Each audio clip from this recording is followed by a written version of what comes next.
चौथी मोहब्बत, वह अज़वाजुकुम, जिस औरत को निकाह करके शादी करके लाइफ पार्टनर बना करके लाए हो, अगर उस बीवी से तुम मोहब्बत करते हो। कौन नहीं करता अपनी बीवी से मोहब्बत? अरे बड़ा घटिया इंसान होगा, बड़ा ही कमतर दर्जे का इंसान होगा जो बीवी से मोहब्बत नहीं करेगा। बीवी क्या है? बीवी कोई ऐसा गर्लफ्रेंड और बॉयफ्रेंड का रिश्ता नहीं है मियां बीवी का, जिसमें इंसान यूज एंड थ्रो वाला काम करे, लिखो और फेंको वाला काम करे। नहीं, शादी का रिश्ता, निकाह का पवित्र रिश्ता जो शादी के बाद मियां बीवी के रिश्ते के रूप में बदलता है, यह रिश्ता बड़ा पवित्र रिश्ता है मेरे प्यारे साथ। इस रिश्ते में सिर्फ इंसान की जिनसी ख्वाहिशात पूरी नहीं होती, सिर्फ इंसान की वासना पूरी नहीं होती है, इंसान की शहवत पूरी नहीं होती है। इस रिश्ते में सुकून है, इस रिश्ते में शांति है, इस रिश्ते में सेटिस्फैक्शन।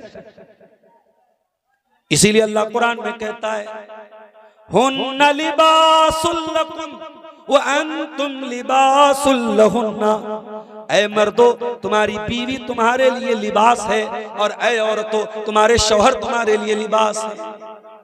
लिबास का मतलब समझते हो? कोई सदरी पहनता है, कोई शेरवानी पहनता है, कोई कुर्ता पायजामा पहनता है, कोई टी शर्ट और पैंट पहनता है, कोई सफारी सूट पहनता है।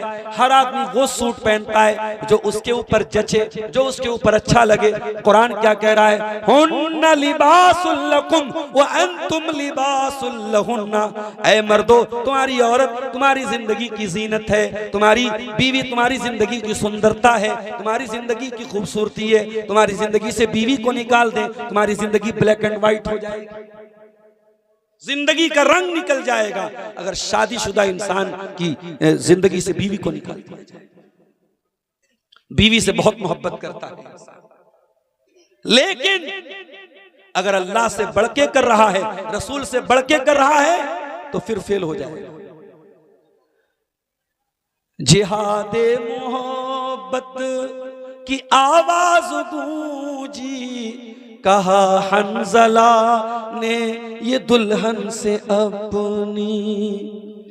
जिहादे मोहब्बत की आवाज गूंजी, कहा हंजला ने ये दुल्हन से अपनी। इजाजत अगर दो तो जामे शहादत लबों से लगाने को दिल चाहता है। हजरत हंजला रजी अल्लाह ताला, शादी हुई, शादी की पहली रात अपनी नौ विवाहिता, अपनी नौ बियाहता दुल्हन को छोड़ के मैदान जिहाद में जा रहे, नापाक हैं, जनाबत की हालत में है, गुस्ल करने की भी फुर्सत नहीं है, उसी हालत में मैदान जंग में जा रहे हैं। बीवी को मालूम है शौहर जिंदा भी आ सकता है, शौहर की लाश भी आ सकती है, लेकिन बीवी की पेशानी पर कोई बल नहीं है। बीवी अपने आंसुओं को कंट्रोल कर रही है, अपने रोने को कंट्रोल कर रही है और कहती है मेरे सरताज, अगर आप जिंदा लौट के आए तो मैं खुशनसीब रहूंगी, मैं गाजी की बीवी कहलाऊंगी, और अगर आपकी लाश आई तो कोई बात नहीं, मैं शहीद की बेवा कहलाऊंगी। ऐ मेरे शौहर, अल्लाह के दीन के लिए आप जा रहे हैं, मुझे कोई प्रॉब्लम नहीं, मुझे कोई एतराज नहीं। हजरत हंजला उसी हालत में चले गए, जंग के मैदान में गए, शहीद हो गए।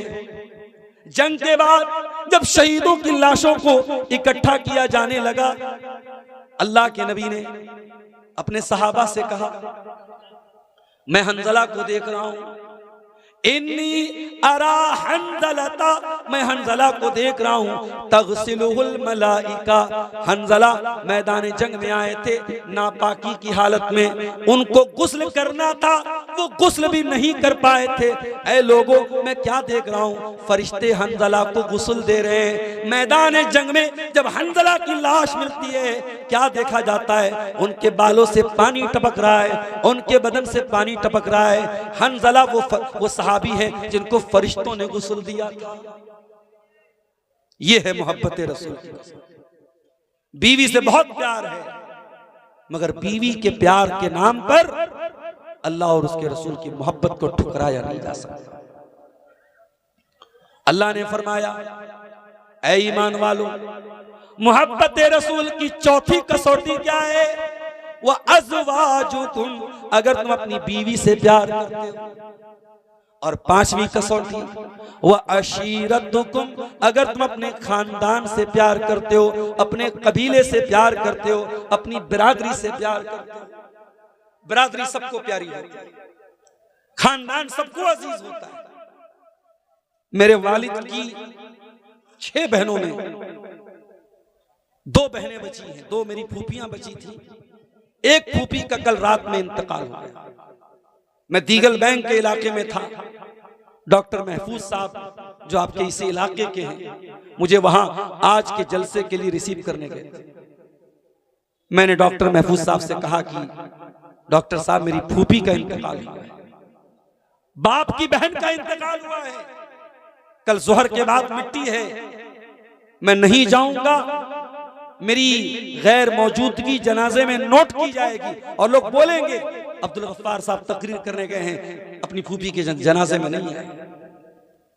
डॉक्टर महफूज साहब को समझाया मैंने, उन्होंने कहा मौलाना मेरी भी बहुत बड़ी मजबूरी है, अगर आप जलसे में नहीं आएंगे जलसा मुतासिर हो जाएगा, हमें बहुत जवाब देना पड़ जाएगा, मसला खड़ा हो जाएगा। खानदान और रिश्तेदारी की मोहब्बत इंसान के दिल में फितरी होती है मेरे साथियों, लेकिन अल्लाह और उसके रसूल की मोहब्बत खानदान से भी बढ़ के होनी चाहिए। आप गौर कीजिए, मक्का के मुहाजिरीन जब मदीना पहुंचे, मदीना के अंसारियों को अल्लाह के नबी ने मक्का के मुहाजिरों का भाई करार दिया। आपने एक एक सहाबी का नाम लेके खड़े होकर के कहा, ये फला का भाई है, ये फला का भाई है, ये फला का भाई है। और सहाबा ने अपने खून के रिश्ते से बढ़ के इस रिश्ते को निभाया है। एक सहाबी जिनका नाम अब्दुर्रहमान बिन औफ था, उनका भाईचारा कराया अल्लाह के नबी ने हजरत साद बिन रबी के साथ। साद बिन रबी अंसारी सहाबी, बहुत मालदार सहाबी, उनके पास खजूरों के कई बाग थे। उन्होंने कहा, अब्दुर्रहमान, अल्लाह के प्यारे रसूल ने आपको मेरा भाई करार दिया है, आइए मैं अपने खजूरों के बागों का बंटवारा कर लेता हूं, आधा आप ले लीजिए, आधा मैं ले लेता हूं। अपने घर का बंटवारा कर लेता हूं, आधा आप ले लीजिए, आधा मैं ले लेता हूं। अय अब्दुर्रहमान, मेरी 4 बीवियां हैं, किसी एक बीवी को आप पसंद कर लीजिए, मैं तलाक दे देता हूं, इद्दत गुजर जाने के बाद आप निकाह कर लीजिए, आपका घर भी बच जाएगा, मैं उसके लिए भी तैयार हूं। अल्लाह, तमाम चीजों को कुर्बान करने के लिए तैयार हो गए। लेकिन हजरत अब्दुर्रहमान भी बड़े खुददार साहबी थे। उन्होंने कहा, नहीं, बारकल्लाहु लका, बारकल्लाहु लका फी अहलिका व मालिका, ऐ मेरे भाई, अल्लाह तेरे माल में बरकत दे, तेरे परिवार में बरकत दे। मुझे नहीं चाहिए तेरा खजूरों का बाग, मुझे नहीं चाहिए तेरा घर, मैं बिजनेसमैन आदमी हूं, मुझे मार्केट का पता बता दो।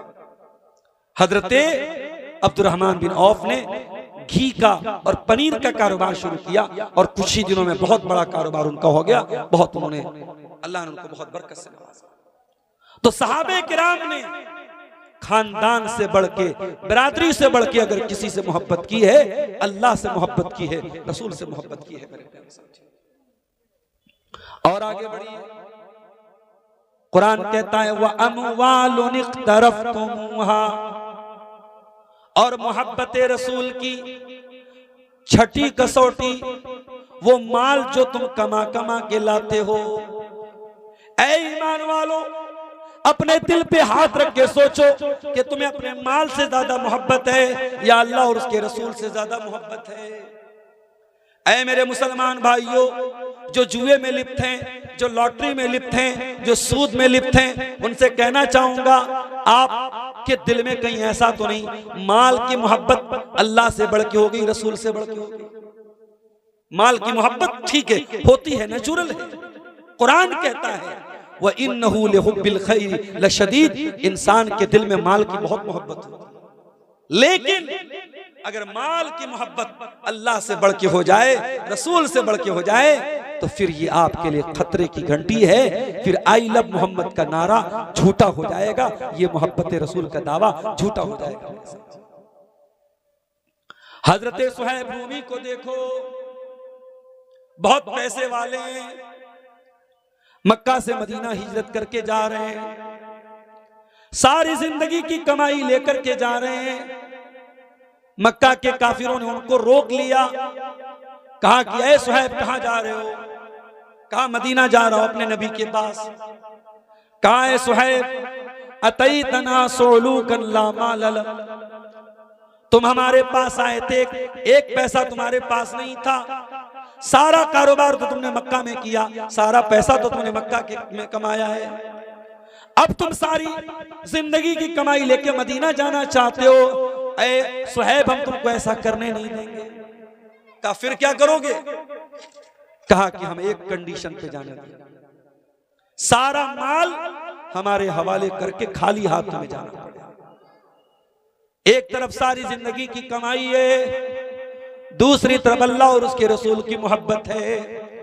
सुहैब रूमी ने एक पल के लिए भी दिमाग नहीं लगाया, एक पल के लिए भी विचार नहीं किया, एक पल के लिए भी कंफ्यूज नहीं हुए, सारी जिंदगी की कमाई उनके हवाले करके खाली हाथ मदीना चल पड़े।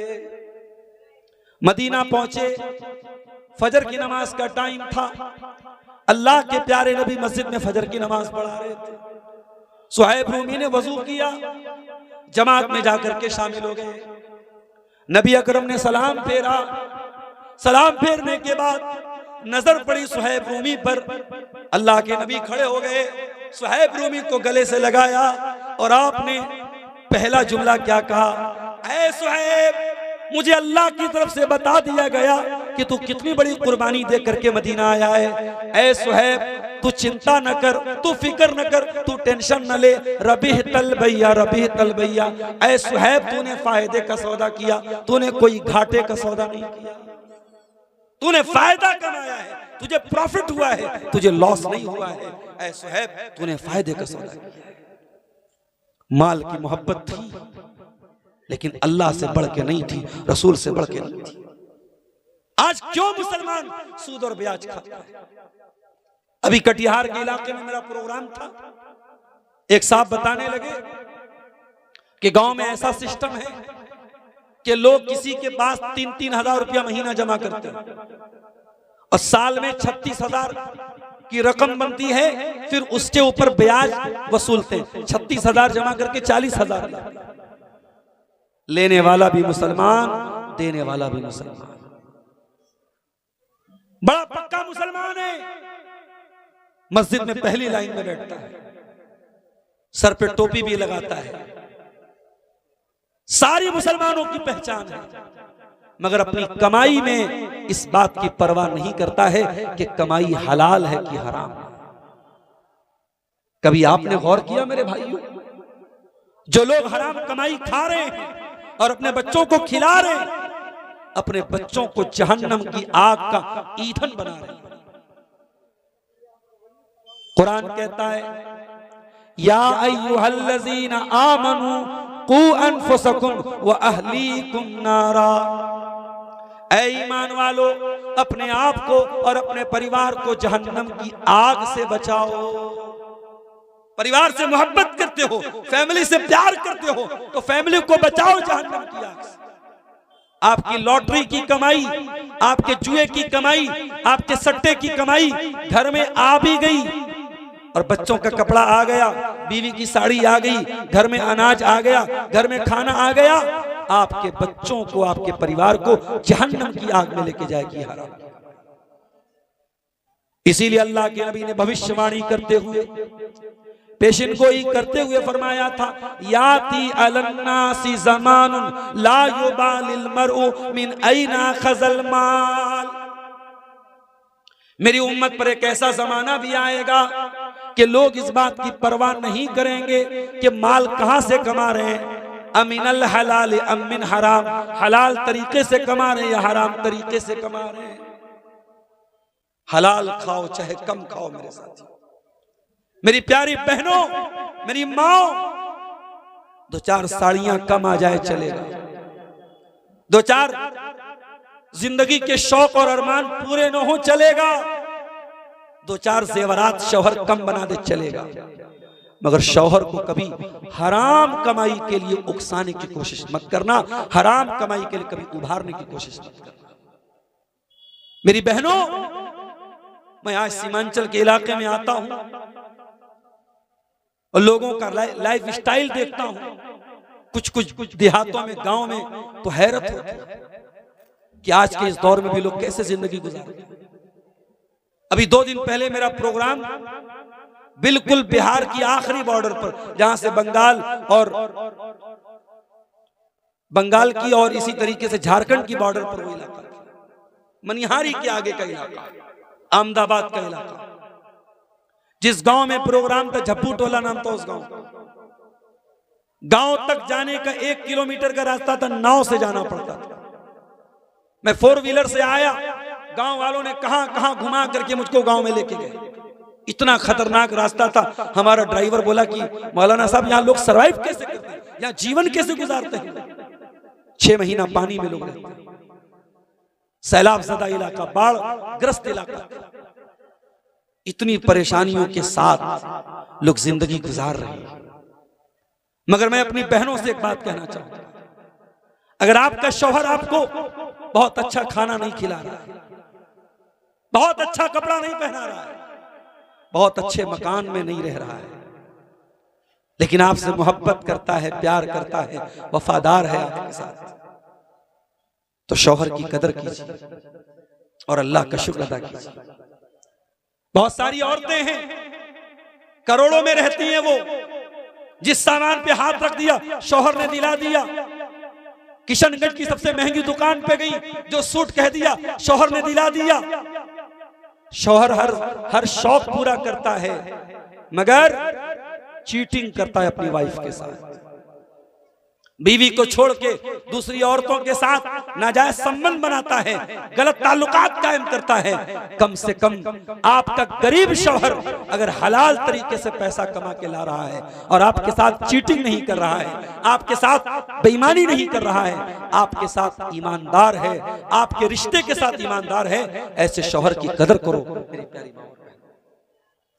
और मुझे कभी कभी हैरत होती है, कुछ औरतें क्या करती हैं, हर जलसे में आती हैं, अब्दुल गफ्फार सलफी की हर तकरीर सुन रही हैं, मौलाना जर्जी साहब की और दूसरे जितने भी खुतबा हैं, मुकर्रिरीन, सबकी तकरीरें सुन रही हैं, मोबाइल भरा पड़ा है उनके तकरीरों से, उनका मोबाइल, लेकिन शौहर से कभी ढंग से बात तक नहीं करती, शौहर की छोटी छोटी जरूरतें पूरी नहीं करती, शौहर का कोई आदर नहीं, शौहर का कोई सम्मान नहीं। याद रखो मेरी प्यारी माँ और बहनों, आपका जन्नत में प्रवेश करना, जन्नत में जाना असंभव है, नामुमकिन है, अगर आपने अपने शौहर की इताअत नहीं की, उसकी खिदमत नहीं की।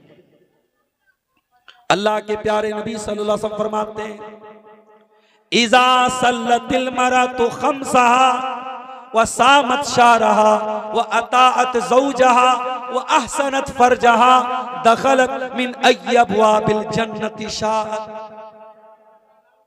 औरत अगर 4 काम कर ले, वो जन्नत के सारे दरवाजे उसके लिए खोल दिए जाएंगे, जिस दरवाजे से चाहे वो जन्नत में जा सकती है। सिर्फ 4 काम औरत को कर लेना है। 5 टाइम की नमाज की पाबंदी करे, रमजान का रोजा रखे, अपने शौहर की इताअत करे, उसकी बात माने, उसकी खिदमत करे, उसकी सेवा करे। और चौथा काम क्या करना है, अपनी इज्जत की, अपनी आबरू की हिफाजत करे। 4 काम कर ले औरत जन्नती है। तो मेरी प्यारी माँ और बहनों, शौहर अगर हलाल तरीके से कमा रहा है तो उसको उकसाने की कोशिश मत करो कि तुम हराम तरीके से कमाओ, लेकिन पैसा आना चाहिए, ये मिजाज मत पैदा करो मेरे साथ। माल से मोहब्बत करो, मगर अल्लाह से बढ़ के नहीं, रसूल से बढ़ के नहीं। ये जो सूद का पैसा घर में आ रहा है और आपके बच्चे खा रहे हैं, बच्चों के बदन में हराम की कमाई दौड़ रही है। अल्लाह के नबी ने फरमाया, फन्नारु औला बिही, मां नबत लहमुन मिन सुहतिन, जिस बदन की परवरिश, जिस शरीर की परवरिश हराम कमाई से की जाए, फन्नारु औला बिही, वो शरीर जहन्नम की आग में जलेगा, वो बदन जहन्नम की आग में जलेगा। क्या आप चाहते हैं आपकी बीवी जहन्नम में जले, आपके छोटे छोटे बच्चे जहन्नम की आग में जले? आप कभी नहीं चाहेंगे मेरे साथ। अगर आप अपने बच्चों को जहन्नम की आग से बचाना चाहते हैं, सूद छोड़ दो, ब्याज छोड़ दो, सट्टा छोड़ दो, लॉटरी छोड़ दो, और याद रखो ये हराम रास्ते छोड़ के हलाल तरीके से जो पैसा कमाओगे उसमें सुकून होगा, उसमें शांति। और आगे बढ़िए, वो अमवालुन इख्तरफ्तुमूहा, और ए ईमान वालो, अगर तुम्हें माल से ज्यादा मोहब्बत है अल्लाह के मुकाबले में, रसूल के मुकाबले में, व तिजारतुन तखशौन कसादहा, और ए ईमान वालो, अगर तुमको अपने बिजनेस से ज्यादा प्यार है, अपनी तिजारत से ज्यादा मोहब्बत है, अल्लाह से बढ़ के है, रसूल से बढ़ के है। बिजनेसमैन को तिजारत बहुत प्यारी है। चूंकि मैं बनारस का रहने वाला हूं, अभी आप लोगों ने खबर सुनी होगी, बनारस में बहुत बड़ी मार्केट है जो मुसलमानों की मार्केट है, दाल मंडी की मार्केट, उसको तोड़ा जा रहा है।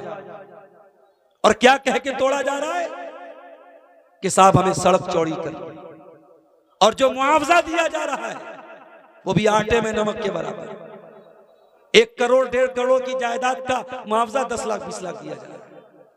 पूरी मार्केट मुसलमानों की है, 90% मुसलमानों की। और आज से नहीं, 100 साल 150 साल से मार्केट बिगड़ती है जिस वक्त जालिम की नीयत नहीं काम आती दलील और हुज्जत। आज दाल मंडी के व्यापारी परेशान हैं, वहां के ताजिर परेशान हैं, मीडिया को बयान दे रहे हैं कि भाई हमें कहीं और मार्केट दी जाए, हमें बसाया जाए, उसके बाद तोड़ा जाए। मगर उनकी सारी दलीलें आज बेकार कर दी गई। तिजारत से एक ताजिर को मोहब्बत होती है, व्यापार से व्यापारी को मोहब्बत होती है, बिजनेस से बिजनेसमैन को मोहब्बत होती है, लेकिन अल्लाह से बढ़ के नहीं होनी चाहिए, रसूल से बढ़ के नहीं होनी चाहिए। मदीना में सूखा पड़ जाता है, अनाज के दाने दाने को लोग तरस जाते हैं। मदीना के अंदर ऊंटों से भरा है काफिला आता है, ऊंटों के ऊपर अनाज की बोरियां लदी हुई हैं, और ये काफिला शाम से आ रहा है। मदीना के सारे व्यापारी हैरान हो गए, इतना सारा अनाज कहां से आया? पता लगा शाम से आया। अनाज किसका है? पता लगा उस्मान गनी का है। मदीना के व्यापारी उस्मान गनी के पास आए, ऐ उस्मान, हमें पता चला है आपका अनाज से भरा हुआ काफिला मुल्क शाम से आया है। ऐ उस्मान, वो अनाज आप हमें बेच दीजिए, हम आपको 10 रुपये पर 12 रुपये का मुनाफा देने को तैयार है। 10 रुपये का माल हमें 12 में बेच दीजिए, हम आपको 2 रुपये का प्रॉफिट देने को तैयार है। उस्मान गनी ने कहा नहीं, ये चोल बेना, ये हो बेना। उस्मान गनी ने कहा ये नहीं चलेगा, आप लोग मुझे प्रॉफिट कम दे रहे हैं, मुझे ज्यादा मिल रहा है। मदीना के ताजिर हैरान, सारे व्यापारी तो यहां है, कौन हमसे ज्यादा आपको प्रॉफिट दे रहा है? कहा चलो ऐ उस्मान, हम आपको 10 का 15 देने को तैयार है। जो माल आप 10 का लाए, हमको 15 का बेच दीजिए। मदीना में अनाज की कमी है, लोग मुंह मांगे दाम में अनाज खरीदेंगे, तो ऐ उस्मान, आप अनाज हमें 10 का 15 में दे दीजिए। उस्मान गनी ने कहा नहीं, मुझे इससे भी ज्यादा कीमत मिल रही है। मदीना के व्यापारियों ने कहा हम 10 का माल 20 में खरीदेंगे, 100% रिटर्न आपको मिलेगा। लाख का माल लाए। मोहतरम हाजरीन, बीच में शेख मोहतरम को डिस्टर्ब कर रहा हूँ, क्योंकि हमारे बीच एक मेहमान खुसूसी जनाब कमरुल हुदा साहब, जो साबिक MLA हैं और अभी फ़िलहाल कांग्रेस के प्रतिनिधि हैं, उनके साहिबजादे जनाब आसिफ इकबाल साहब तशरीफ लाए हैं, तो उनको सिर्फ शालपोशी करेंगे हमारे जनाब मुज़म्मिल हक बुखारी साहब के ज़रिए से, जो इस इदारे के चेयरमैन हैं, उनके ज़रिए से शालपोशी होगी। जनाब आसिफ इकबाल साहब आप आए।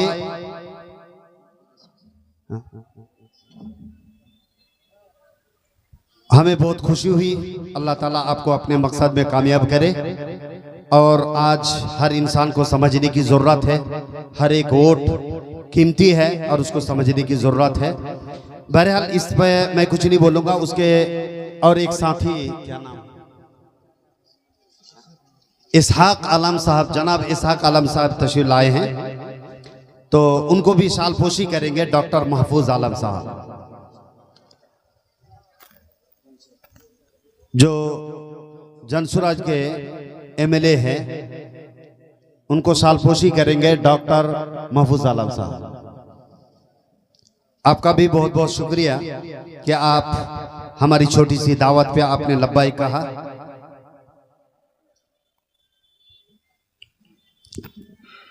जी शेख शुरू। चुनाव का माहौल है, सारे लोग अपने अपने तौर पे मेहनत कर रहे हैं। हम यही दुआ करेंगे जो हमारे इलाके के लिए जो बेहतर हों, स्टेट के लिए बेहतर हों, अल्लाह ताला उनको इख्तिदार में ले आए और अल्लाह ताला इस स्टेट की, इस मुल्क की हिफाजत करे। हम इसके लिए दुआ करेंगे। और जो भी उम्मीदवार आते हैं, हम सबके लिए अच्छी ख्वाहिशात रखते हैं, उनका इस स्टेज पर वेलकम है। और आपने देखा उनकी शालपोशी भी हो रही है। जनाब आसिफ इकबाल साहब ने 5050 रुपया उन्होंने इस इदारे के लिए दान किया है। अल्लाह तबारक व तआला इस दुनिया आखिरत में उनको कामयाबी अता फरमाए, आमीन। तो मेरे भाइयों, बड़ा अजीब मसला ये है,